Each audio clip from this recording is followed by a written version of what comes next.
de handicap. Je travaille par exemple beaucoup avec les personnes atteintes de la maladie d'Alzheimer.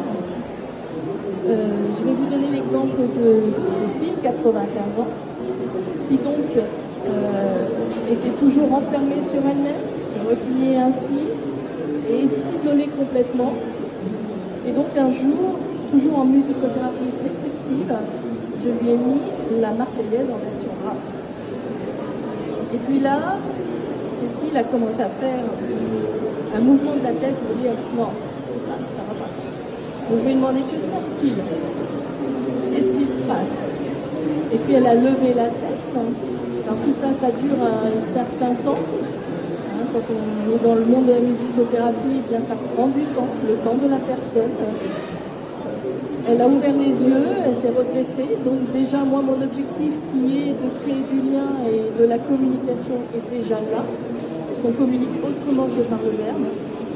Puis elle me regarde et elle me dit, ce n'est pas de la musique pour nous. Je dis, ah bon, je me suis trompée. Mais c'est quoi de la musique pour nous? Qu'est-ce que c'est? Elle me regarde et puis elle fait, la belle de Cadix a des yeux de velours. Et là je lui dis, mais oui, bien sûr, vous avez raison. Je me suis trompée. Ce n'est pas de la musique pour nous.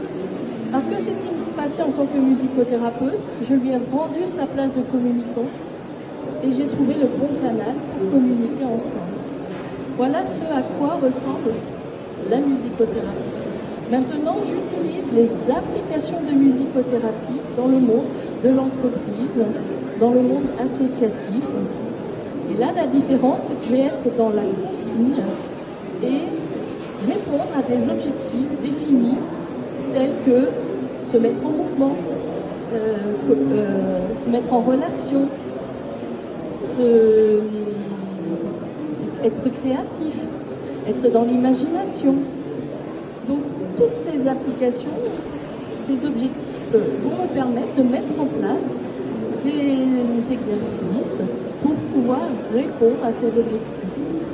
Et là, si j'avais eu du monde avec moi pendant cette conférence, j'aurais pu vous faire un exercice justement de musicothérapie, d'application de musicothérapie qui peut être utilisé, un exercice qui peut être utilisé dans le monde de l'entreprise, dans le monde de l'associatif, avec des personnes qui ne sont pas forcément en difficulté de communication, mais par contre qui ont besoin de reprendre confiance en elles, de créer du lien et de la cohésion.